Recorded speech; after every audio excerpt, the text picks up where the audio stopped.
Good morning everyone! Today we are going to explore an underlying principle of how operating system allocate and manage CPU usage among various running processes, namely CPU scheduling.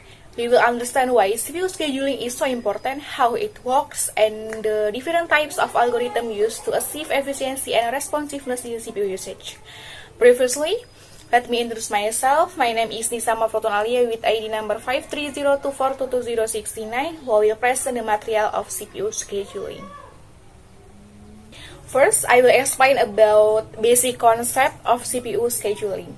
In a system with a single CPU core, multiprogramming allows multiple processes to be run simultaneously to maximize CPU utilization by allocating CPU to active processes. This concept is extended in multi-core system, where each CPU core is scheduled to run processes continuously. The figure beside illustrated the alternating sequence of CPU and I/O bursts, where the process starts with CPU time to process instruction, followed by I/O operations such as reading or writing data to disks. This pattern keeps repeating, creating an alternating sequence between CPU processing and I/O operation in the process life cycle. Next slide. What is CPU I/O burst cycle? So, CPU I/O burst cycle is the process start with CPU execution followed by an I/O burst and then the next CPU burst, repeating until it is requested to stop execution. The CPU scheduler is the process by which the operating system selects processes from the ready queue for execution when the CPU is not busy. Scheduling is done by the CPU schedule algorithm, which can be FIFO, priority, or other models. Then, preemptive and non-preemptive scheduling. Preemptive and non-preemptive scheduling are two approaches used in operating system to manage CPU usage by running processes. Preemptive scheduling allows higher priority processes to take over the CPU from the running process, while non-preemptive scheduling does not allow interrupts to the running process. And last, dispatcher. Dispatcher is the component of the operating system that determines which process to execute next after the running process is terminated or requests an I/O operation. The dispatcher takes control of the running process and gives control to the newly selected process, thus facilitating smooth and efficient context change between running processes. Next slide about scheduling criteria. Scheduling criteria determine the effectiveness of CPU scheduling algorithms. These criteria include: first, CPU utilization, throughput, completion time, waiting time, and response time. For CPU utilization, it is desirable to keep the CPU busy as much as possible, with optimal values ranging from 40% to 90% for a system with linked to heavy loads. 2. Throughput indicates the number of processes complete per unit time.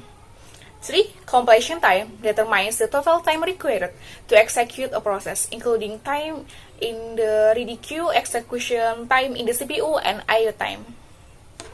4. Waiting time indicates the amount of time a process spends waiting in the ready queue. 5. Response time measures the time taken from request to first response, important in interactive system. Next, we will discuss about scheduling algorithms.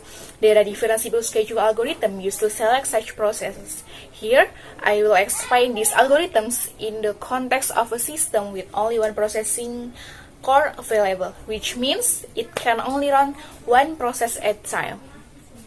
There is first come first served scheduling, shortest job first scheduling, round-robin scheduling, priority-based scheduling, multi-level queue scheduling, then multi-level feedback queue scheduling.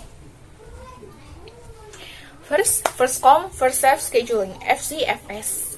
The first process to request the CPU takes precedence. The implementation use of FIFO queue. However, FCFS has a long average waiting time and can cause convoy effect, where other processes have to wait for large processes that consume a lot of CPU time. Another example, if the processes arrive in the order P1, P2, P3 and are served in FCFS order, we get the results shown in the following Gantt chart like this.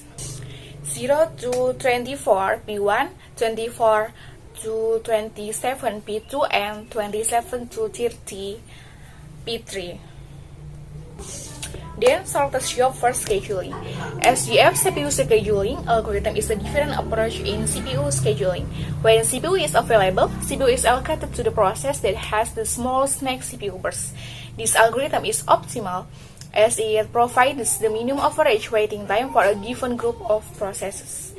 If the process arrive in the order P1, P2, P3, P4, and are served in SGF order, we get the result shown in the following Gantt chart like this: 0 to 3, P4, 3 to 9, P1, 9 to 16, P3, and 16 to 25, P2. However, SGF cannot be implemented at the CPU scheduling level because there is no way to know the length of the next CPU burst. One method of predicting the next CPU burst length is by using the exponential average of the previous CPU burst length. Mathematically, this approach uses an exponential average formula like this. Using this method, we can estimate the next CPU burst length by considering the previous CPU burst length history adaptively, so it can provide a more accurate estimation than using other statistics or a simple method. If the process arrives in the order P1, P2, P3, P4 like this, so we get the ratio shown in the following Gantt chart.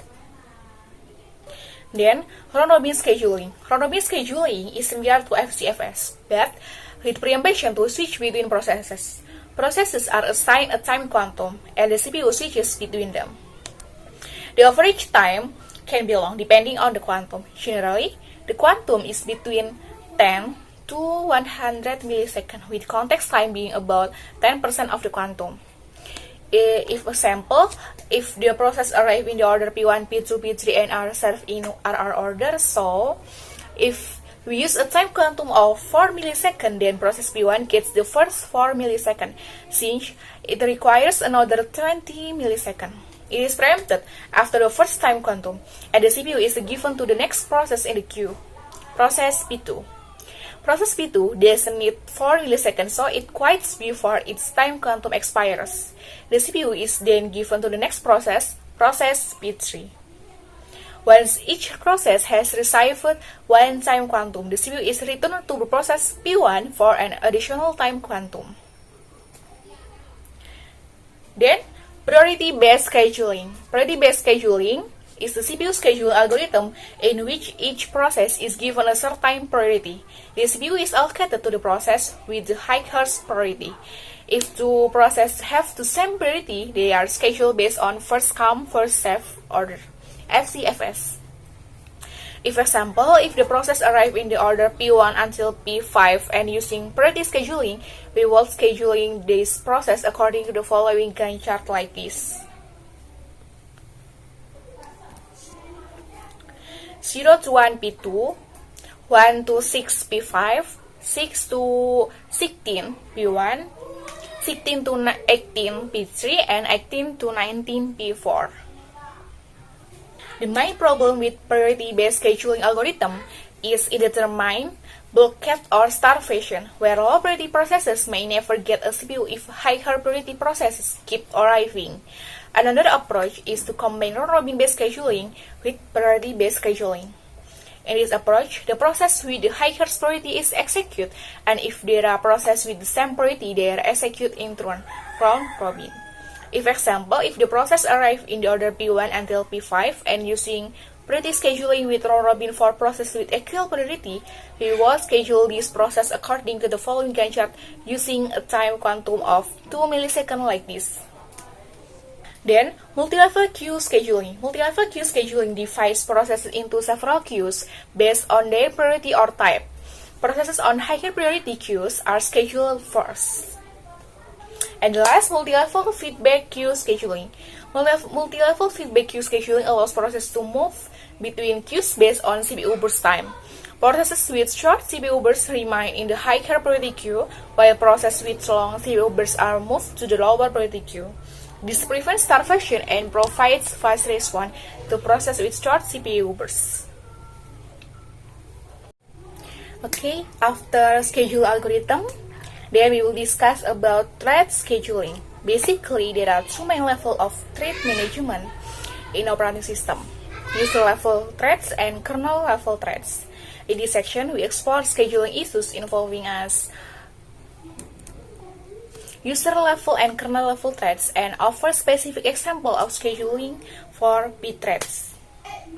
Contention scope. Contention is a concept used in parallel programming and multithreading to describe the extent to which resource contained between two or more threads.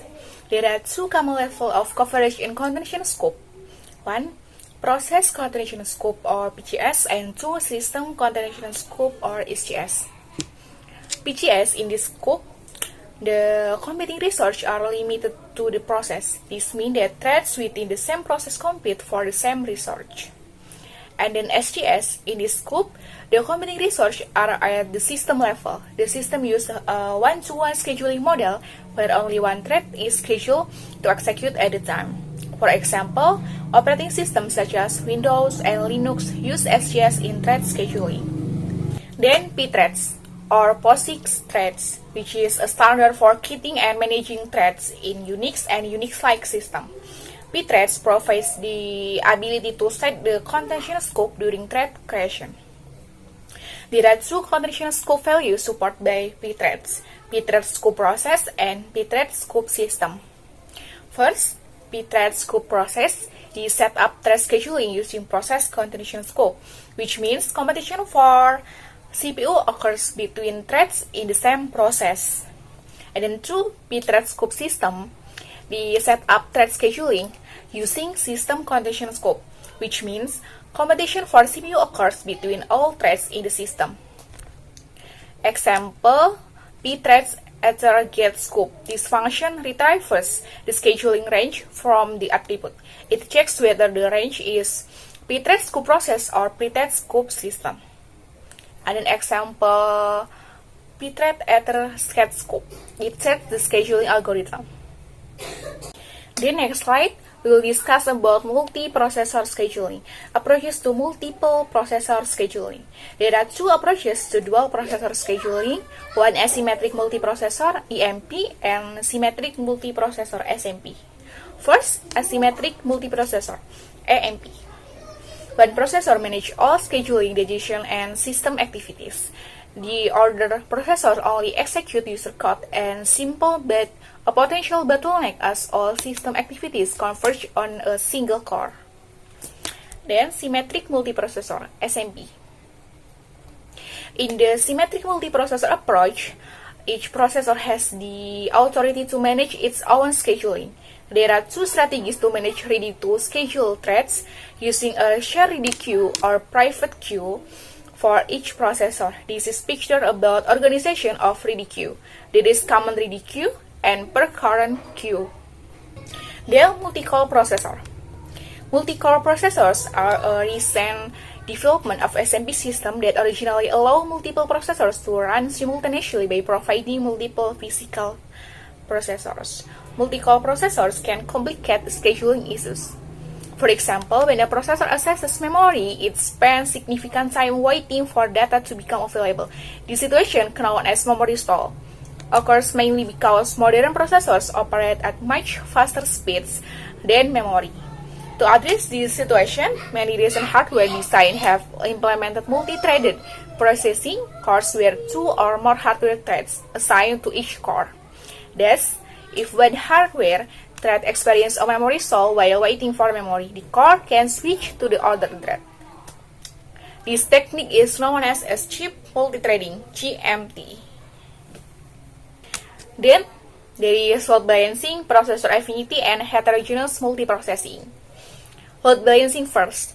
In SMP system, load balancing is required to distribute the workload evenly among all processors. There are two main approaches: push migration and pull migration. Push migration involves moving threads from a burdened processor to a less busy processor, whereas pull migration occurs when a less busy processor takes tasks from a busy processor. Then, processor affinity. Processor affinity is the tendency of threads or processes to keep running on the same processor. This is important as it allows threads to utilize the already occupied cache. Then heterogeneous multiprocessing. HMP is a system with cores that vary in speed and power management. For example, the big dot little architecture on ARM processors combines large and small cores. After multiprocessor scheduling, we will discuss about real-time CPU scheduling. There is minimizing latency, priority-based scheduling, rate monotonic scheduling, early deadline first scheduling, proportional share scheduling, and POSIX real-time scheduling. First, minimizing latency. In a real system, the response to an event should be as fast as possible. There are two types of latency that affect the performance of real system: interrupt latency and dispatch latency. Interrupt latency represents the time from the arrival of an interrupt at the CPU to the start of the routine that services the interrupt. Interrupt latency should be minimized, especially for very hard real-time system. And then dispatch latency, it is the time taken by scheduling to stop one process and start another. To provide direct access to the CPU for real-time tasks, dispatch latency must be minimal. Preemptive kernel is an effective technique to keep the dispatch latency low. Then, priority-based scheduling. A key feature of real-time operating system is fast response to real-time processes when they require CPU. The schedule in a real-time operating system must support priority-based algorithm with preemption. This algorithm gives higher priority to more important tasks, and if needed, the running process will be preempted if a higher priority task becomes available. Then, rate monotonic scheduling. The rate monotonic algorithm schedule periodic tasks with static priority based on the time period. Tasks with short periods have higher priority. Although considered optimal, this algorithm has CPU utilization limitation and cannot always ensure meeting all deadlines. Then, earliest deadline first scheduling. Earliest deadline first (EDF) scheduling assign priorities dynamically based on deadlines. The earlier the deadline, the higher the priority. Then, proportional share scheduling. A proportional share schedule divides CPU time among applications in a proportion that corresponds to a given share allocation. For example, if a total of 100 shares are divided among the three processes A, B, and C, with allocation of 50, 15, and 20 shares respectively, then A will get 50% and B 15% and C 20% of the CPU time. Then, POSIX real-time scheduling. POSIX added features for real-time scheduling in POSIX 1B, including two scheduling classes, scheduling FIFO and RR.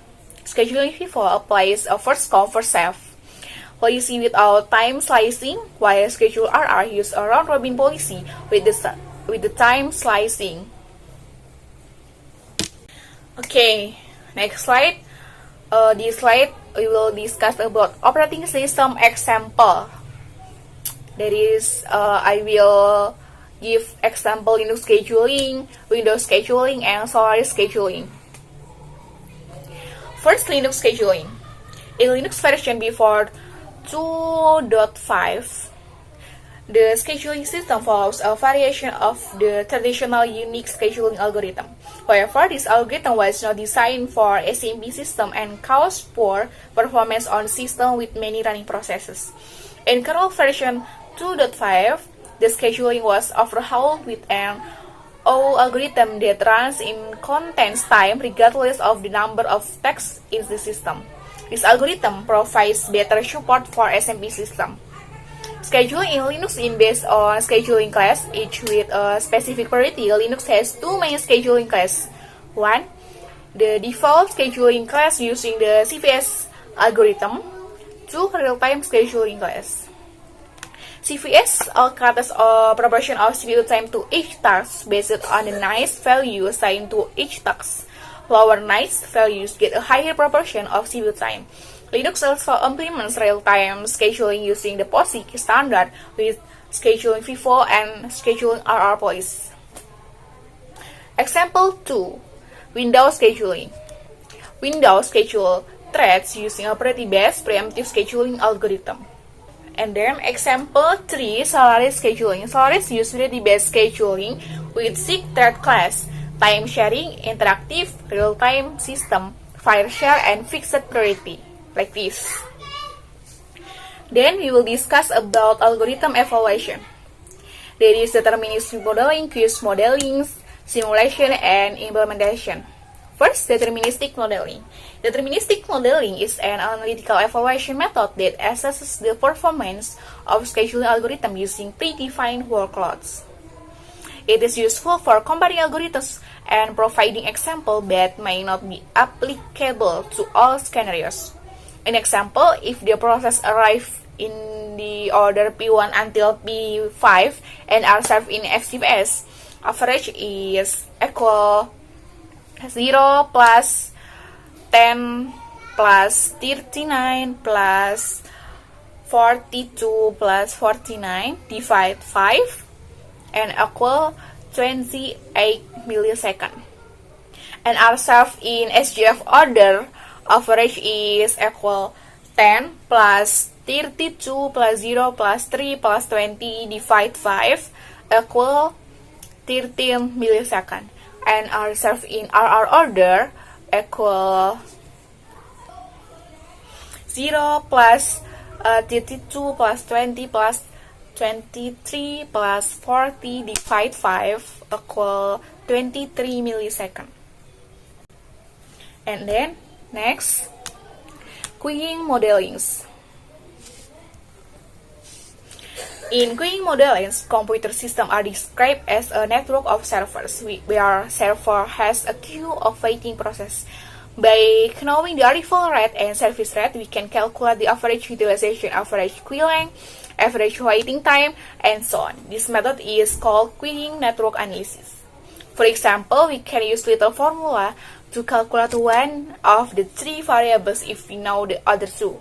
Little formula states that the average number of processes in the queue n is equal to the average arrival rate lambda multiplying by the average waiting time w. It is useful in comparing scheduling algorithms, but has limitation as it can only handle a limited class of algorithms and distribution. Then simulation. Simulations are used to evaluate scheduling algorithms by modeling a computer system and running scenarios to collect performance data. This data can be generated by random number generation or trace files from real system.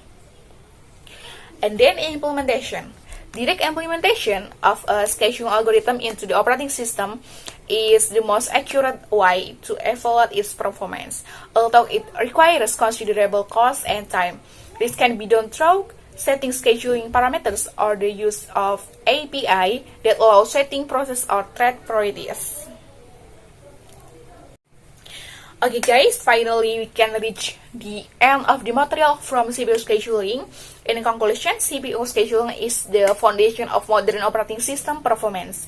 By efficiently managing and organizing CPU usage, the operating system can provide the necessary responsiveness to running application, ensure a good balance between performance and fairness in resource usage, and support various types of application ranging from general computing to real-time processing. Thank you for your attention. Hopefully the material can be useful, and see you.